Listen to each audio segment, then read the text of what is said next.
أعوذ بالله من الشيطان الرجيم بسم الله الرحمن الرحيم أرأيت الذي يكذب بالدين فذلك الذي يدع اليتيم ولا يحض على طعام المسكين فويل للمصلين الذين هم عن صلاتهم ساهون الذين هم يراءون ويمنعون الماعون ارأیتا کیا آپ نے دیکھا الذی اس شخص کو یکذب جو جھٹلاتا ہے بالدین دین کو فذلک الذی بس یہی شخص ہے یدع الیتیم جو دھکے دیتا ہے یتیم کو ولا یحض ترغیب نہیں دیتا علی طعام المسکین مسکین کو کھانا کھلانے کی فویل للمصلین پس ہلاکت ہے نمازیوں کے لیے الذین هم وہ جو عن صلاتہم اپنی نمازوں سے ساہون غافل ہے الذین هم یراؤون اور وہ جو ریاکاری کرتے ہیں ویمنعون اور منع کرتے ہیں الماعون استعمال کی چیزیں اس سورت کا نام سورۃ الماعون ہے آخری آیت کریمہ میں ماعون کا لفظ موجود ہے جس سے اس کا نام رکھا گیا ہے اس سے پہلے 16 صورتیں نازل ہو چکی تھی نزول کے اعتبار سے اس کا 70واں نمبر ہے اور اس کا 1 رکوع اور 7 آیتیں ہیں قیامت کے منکر پہلے بھی تھے اور آج بھی بہت سے گمراہ لوگ ہیں جو قیامت کا انکار کرتے ہیں اور کہتے ہیں قیامت کوئی شے نہیں اور جو زبانی طور پر قیامت کے قائل ہیں ان کی تیاری کوئی نہیں ہے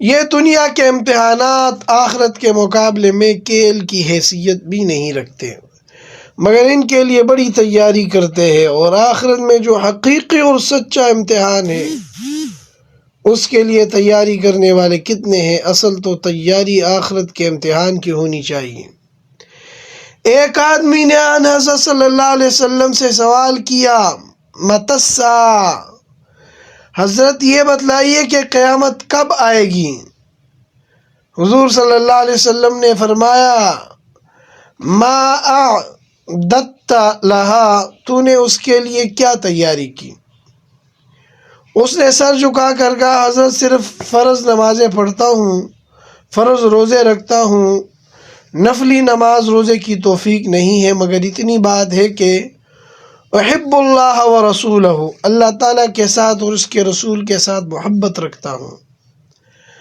آج ہم میں سے کتنے ہیں فرض نمازوں کے پابندی کرنے والے یا کتنے خوش نصیب ہیں مرد اور عورتیں ان میں کہ بالغ ہونے کے بعد ان کی ذمے کوئی نماز نہ ہو یا جن کی نمازیں رہ گئی قضا کر کے پوری کر چکے ہو میرے خیال میں 1000 میں سے کوئی ایک خوش نصیب ہوگا تو وہ لوگ بڑے دھڑلے سے قیامت کا انکار کرتے تھے اللہ تعالیٰ فرماتے ہیں ارائیت الذی کیا آپ نے دیکھا اس آدمی کو یکذب بالدین جو جھٹلاتا ہے دین کو دین کا معنی قیامت بھی ہے حساب بھی ہے ثواب اور بدلہ بھی ہے تو وہ قیامت کو جھٹلاتا ہے حساب کو جھٹلاتا ہے نیکی بدی کے بدلے کو جھٹلاتا ہے یہ کون شخص ہے تفسیروں میں بعض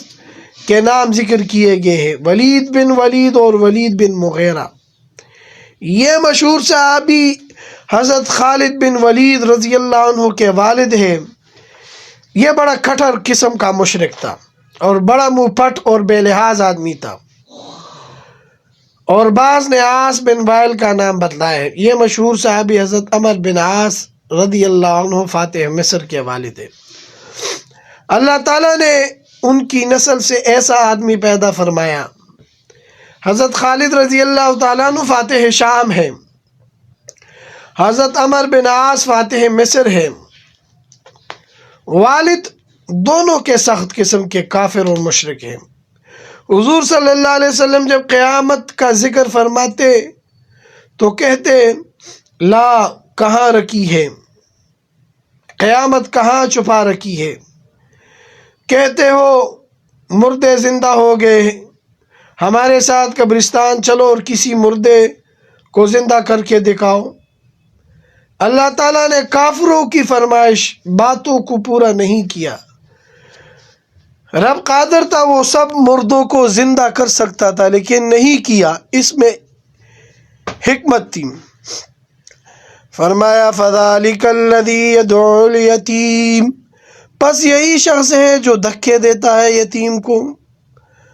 برادری رشتہ داروں میں یتیم ہوتا اس کو حصہ نہیں دیتا تھا، دھکے مار کر ان کو ان کے حصے سے پیچھے ہٹا دیتا اور یتیم کا مال کھا جاتا.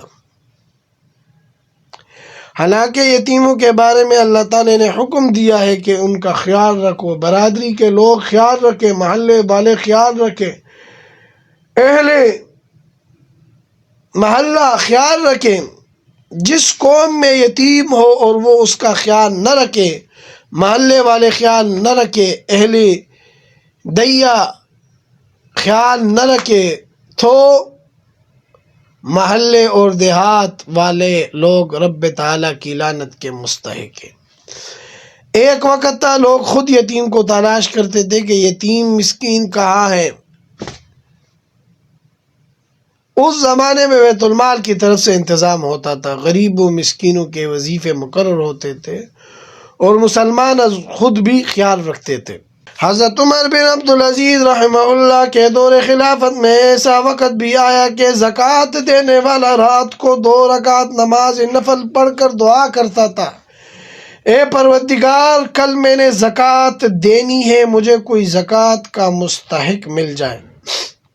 پھر صبح کی نماز پڑھ کر ناشتہ کر کے 2 تھیلے ہاتھ میں لیتا، ایک میں سونے کے دینار اور ایک میں چاندی کے درہم، اور مستحق کی تلاش میں نکل پڑتا. کسی آدمی کو دیکھا اس کے کپڑے ہلکے ہیں، خستہ حالت ہے، اس سے کہتا بھائی اگر آپ زکوٰۃ کے مستحق ہیں تو میرے پاس زکوٰۃ کی کافی رقم ہے. وہ کہتا میں تو خود زکوٰۃ دینے والا ہوں، سارا دن گھومتا، زکوٰۃ لینے والا کوئی نہیں ملتا، شام کو وہ تھیلے لے کر گھر واپس آ جاتا. اب کوئی آواز لگا کر دکھائے. وہ کیسا عجب دیانتداری کا زمانہ تھا. اگر آج کا زمانہ ہوتا تو ہر آدمی کہتا اصل زکوٰۃ کا مصرف اور مستحق میں ہی ہوں، ساری مجھے دے دو، چاہے میں گلی بناؤں، نالیاں بناؤں یا ان پیسوں سے الیکشن لڑوں. یاد رکھنا جو آدمی زکوٰۃ کا مستحق نہیں ہے اور وہ زکوٰۃ کھاتا ہے، خنزیر کھاتا ہے. کئی دن مسلسل تلاش کرتے زکوٰۃ لینے والا نہیں ملتا تھا. حضرت عمر بن عبدالعزیز رحمہ اللہ کے دور کے یہ واقعات ہیں. یاد رکھنا بڑے گناہوں میں سے ہے یتیم کا مال کھانا. رب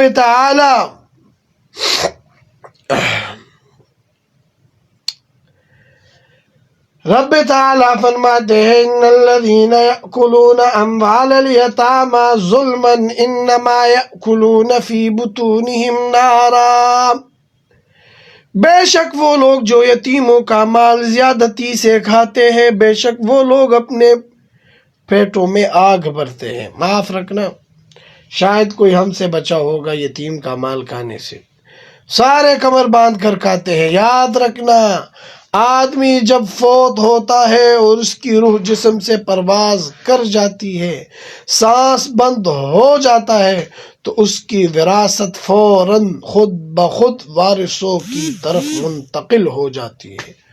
وہ کسی چیز کا مالک نہیں رہتا. پھر فوت ہونے والوں میں ایسے بھی ہوتے ہیں کہ ان کے وارثوں میں چھوٹے بچے بچیاں بھی ہوتی ہے. اس مال سے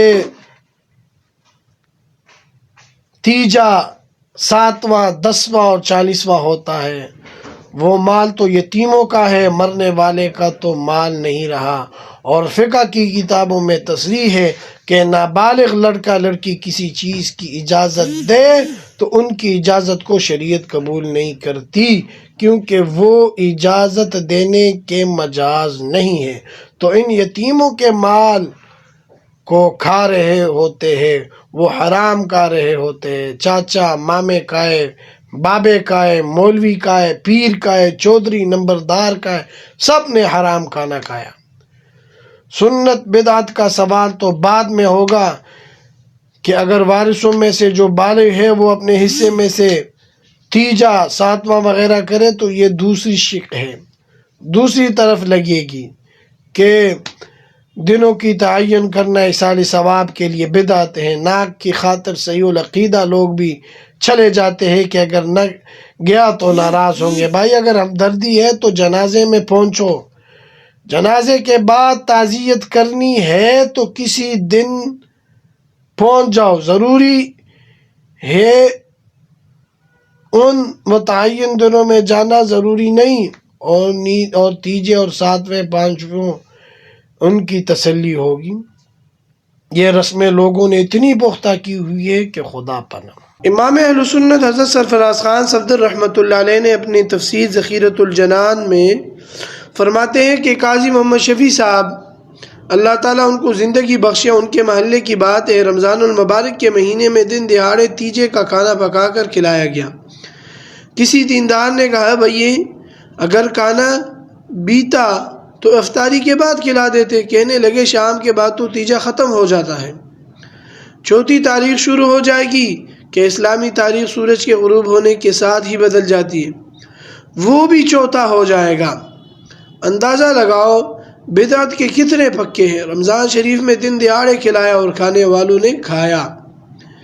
یہ گکڑ کی بات ہے، کسی اور علاقے کی نہیں۔ تو یاد رکھنا تیجے 7ویں 10ویں وغیرہ کا بدعت ہونا تو الگ بات ہے، لیکن یتیم کے مال میں سے صدقہ خیرات کرنا بالاتفاق حرام ہے۔ تمام فقہائے حنفی، شافعی، مالکی، حنبلی اس پر متفق ہے، اور اس کو حلال سمجھنے والا کافر ہو جاتا ہے اور اس کا نکاح بھی ٹوٹ جاتا ہے۔ اس کے بعد جو اولاد ہوگی وہ خود سمجھ لو کہ کیا ہوگی۔ خاص طور پر ان بدعات میں عورتیں بہت پکی ہیں۔ عورتیں امام ہے اور مرد مقتدی ہے۔ شادی بیاہ کی رسمیں ہو، مرنے کی رسمیں ہو، ختنے کی رسمیں ہو، لہذا عورتیں اچھی طرح سمجھ لیں اور ڈٹ جائے کہ ہم نے یہ رسمیں نہیں ہونے دینی۔ امام پکا ہو جائے تو مقتدی کا بس نہیں چلتا، اور ایک سنت کو زندہ کرنے سے 100 شہیدوں کا ثواب ملتا ہے۔ وَلَا يَحُضُّ عَلَىٰ طَعَامِ الْمِسْكِينِ، اور ترغیب نہیں دیتا مسکین کو کھانا کھلانے کی۔ کوئی مسکین محلے میں ہے، برادری میں ہے، نہ اپنے نفس کو آمادہ کرتا ہے کہ اس کو کھانا کھلا دے، اور اگر خود توفیق نہیں ہے تو دوسروں کو ترغیب بھی نہیں دیتا۔ فَوَيْلٌ لِّلْمُصَلِّينَ، ہلاکت ہے نمازیوں کے لیے۔ کون سے نمازی؟ الَّذِينَ هُمْ عَنْ صَلَاتِهِمْ سَاهُونَ، جو اپنی نمازوں سے غافل ہیں۔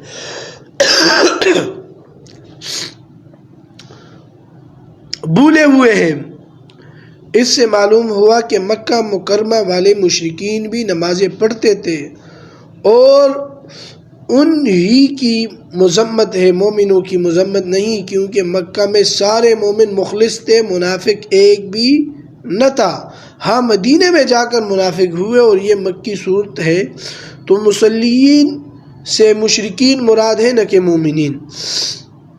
اچھا، قرآن پاک کا شان نزول پر بند ہونا، یعنی ایک آیت کو شان نزول پر منطبق کرنا ضروری نہیں، یہ قیامت تک کے لیے، اس لیے آج بھی اس سے استدلال کر سکتے ہیں، لیکن اس وقت مذمت ان کی تھی۔ تفصیل کے لیے گلدستہ توحید دیکھیے۔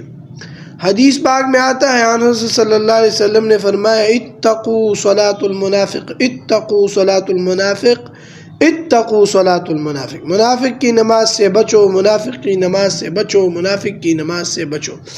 بخاری شریف، مسلم شریف کی روایت ہے، 3 مرتبہ فرمایا۔ سوال کیا گیا حضرت منافق کی نماز کون سی ہے؟ آپ صلی اللہ علیہ وسلم نے فرمایا جب نماز کا مستحب وقت نکل جائے تو اٹھتا ہے، مرغے کی طرح ٹھونگے مارتا ہے سجدے پر سجدہ، مثلا عصر کا وقت ہے، سورج غروب ہونے کے قریب ہوتا ہے تو یہ اس وقت ٹھونگے مارتا ہے، یہ منافق کی نماز ہے۔ کئی دفعہ یہ مسئلہ میں واضح کر چکا ہوں کہ ارکان نماز میں اعتدال، اطمینان واجب ہے۔ ترک واجب سے نماز کامل نہیں ہوتی جب تک سجدہ سہو نہ ہو۔ رکوع میں اتنا اعتدال ہو کہ کمر سیدھی ہو جائے اور کم از کم 3 تسبیحات پڑھے، اور جب رکوع سے سر اٹھائے تو بالکل سیدھا کھڑا ہو جائے۔ اگر سر اٹھاتے ہی سجدے میں چلا گیا تو نماز نہیں، ویسے ہی ٹکرے مار رہا ہے۔ بخاری شریف، مسلم شریف اور تمام صحاح ستہ کی کتابوں میں روایت ہے کہ آن حضرت صلی اللہ علیہ وسلم تشریف فرماتے، ایک شخص آیا جس کا نام خلاد بن رافع تھا، اس نے جلدی جلدی نماز پڑھی بغیر رکوع سجود کے اعتدال کیا۔ آپ صلی اللہ علیہ وسلم کے پاس آ کر سلام کیا۔ آپ صلی اللہ علیہ وسلم نے فرمایا وعلیکم السلام، ارجع فصل فإنک لم تصلی، پھر جا نماز پڑھ، تو نے نماز نہیں پڑھی۔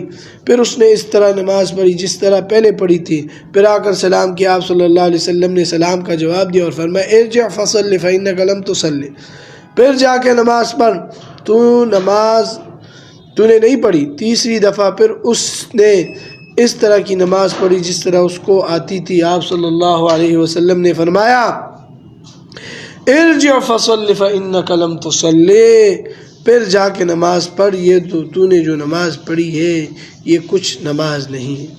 اس نے کہا حضرت ابی و امی، میرے ماں باپ آپ پر قربان ہو، مجھے جو طریقہ آتا تھا میں نے اس کے مطابق پڑھی، آپ نے بتایا مجھے کیسے پڑھنی ہے۔ آپ صلی اللہ علیہ وسلم نے وضو کا طریقہ بتلایا، پھر نماز کا طریقہ بتلایا اور فرمایا رکوع میں جاؤ تو رکوع اطمینان کے ساتھ کرو، جس وقت رکوع سے سر اٹھاؤ تو اطمینان کے ساتھ کھڑے ہو جاؤ، جس وقت سجدے میں جاؤ تو اطمینان کے ساتھ ناک اور پیشانی زمین کے ساتھ لگا کر سجدہ کرو، پھر جب سجدے سے سر اٹھاؤ تو دونوں سجدوں کے درمیان اطمینان کے ساتھ بیٹھو، پھر دوسرا سجدہ اطمینان کے ساتھ کرو۔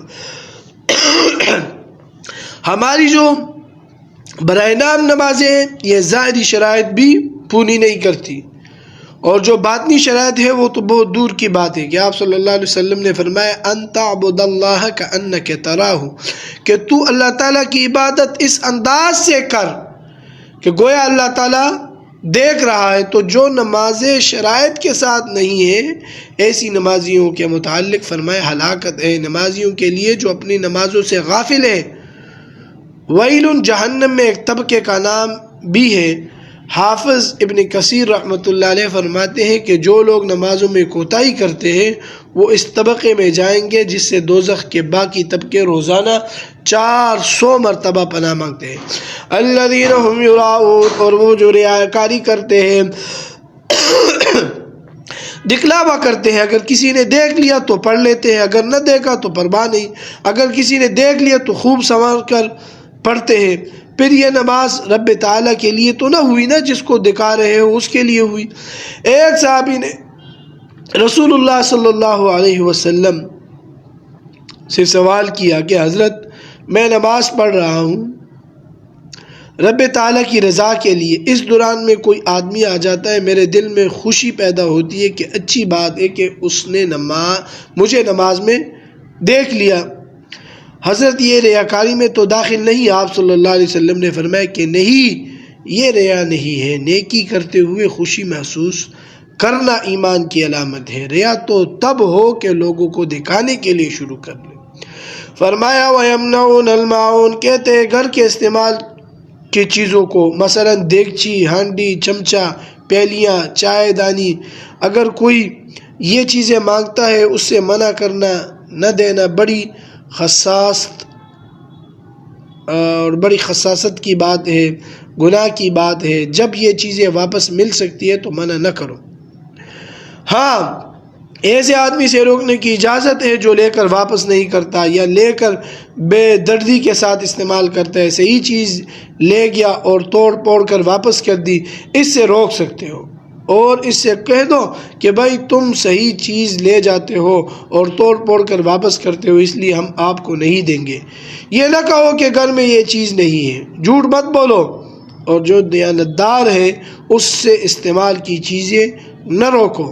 تو فرمایا اور منع کرتے ہیں استعمال کی چیزیں، رب تعالی اس سے بچائے اور محفوظ رکھے۔ آمین۔ وآخر دعوانا الحمدللہ رب العالمین۔